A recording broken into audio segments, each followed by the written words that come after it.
আসসালামু আলাইকুম গাইজ। আজকে আপনাদেরকে একটা জিনিস দেখাবো।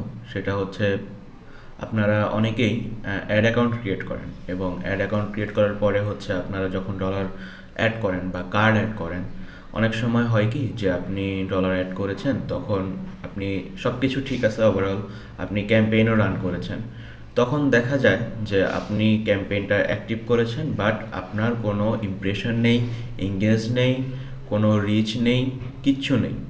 তো সেক্ষেত্রে দেখা যায় যে ডলারটাও কাটছে না, বাট আমি সব কিছু ঠিক করেছি, সেক্ষেত্রে আমার কোনো কিছুই কাজ করছে না। তো এটার অনেকগুলো সলিউশন আছে।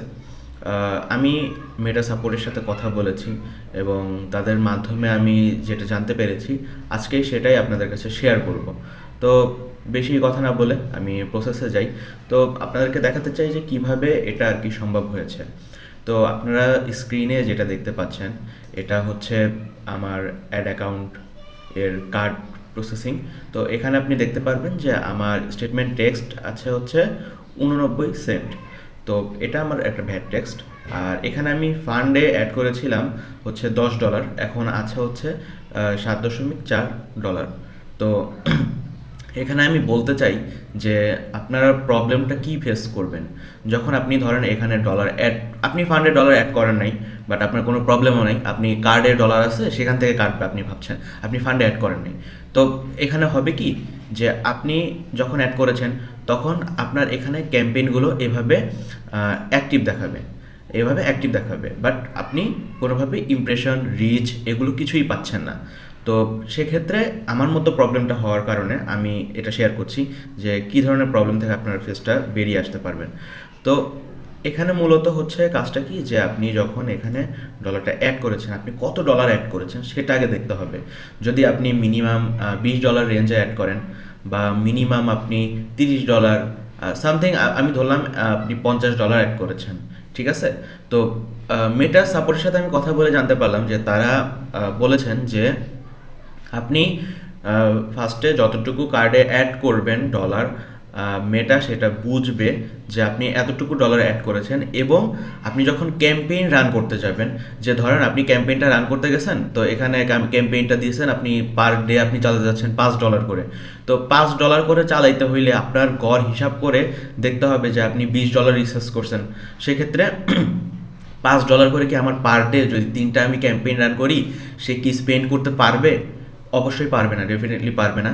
তখন কি হবে যে মেটা এটাকে বুঝবে যে তার কাছে অ্যামাউন্ট খুবই কম আছে, সেক্ষেত্রে আমি তাকে ইমপ্রেশন রিচ দিতে পারছি না। সে যদি অ্যামাউন্টটা কমায়া দেয়, তাহলে এটা মেটা ধীরে ধীরে বুঝতে অ্যাবজর্ব করে নিতে পারে যে এটা ক্যাম্পেইনের সাথে অন্তর্ভুক্ত আছে।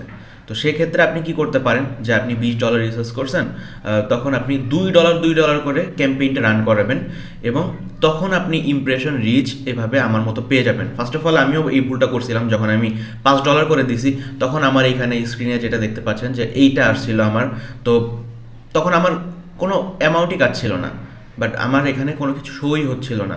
পরে যখন আমি $2 করে দিয়েছি, তখন থেকে আমার এই ক্যাম্পেইনগুলো অ্যাক্টিভ এবং পুরো রেজাল্ট দিয়ে দিচ্ছে, যে দেখেন এখানে 14টা রেজাল্ট, এখানে 34টা রেজাল্ট এসেছে, আর রিচ মোটামুটি ভালো এসেছে।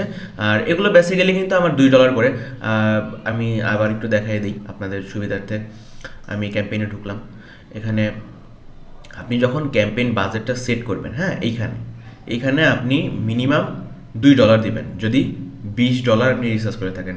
$100 রিসার্চ করলে আপনার কোনো সমস্যা হবে না, আপনি $5 দিতে পারেন, $10 দিতে পারেন, কোনো প্রবলেম হবে না। যারা ছোটোখাটো অ্যামাউন্ট রিচার্জ করেন, অনেকেই বোঝেন না যে কিভাবে ডলারগুলো স্পেন্ড হচ্ছে না, মেটা সাপোর্টের সাথে কিভাবে কথা বলবো বা ওরা কি বলবে। তো আমি যতটুকু কথা বলেছি, তারা এই ফিডব্যাকটুকু আমাকে দিয়েছে। তো এটাই বোঝানোর জন্য যে কিভাবে আপনারা অ্যাড অ্যাকাউন্টে ডলার যদি বন্ধ হয়ে যায়, যে আপনার ডলার কাটছে না, কিভাবে কাটবে সেটার প্রসেসটা আমি খুব সিম্পলভাবে দেখিয়ে দিলাম। তো আজকের মতো এ পর্যন্তই, অন্য কোনো ভিডিওতে দেখা হচ্ছে। ভালো থাকবেন।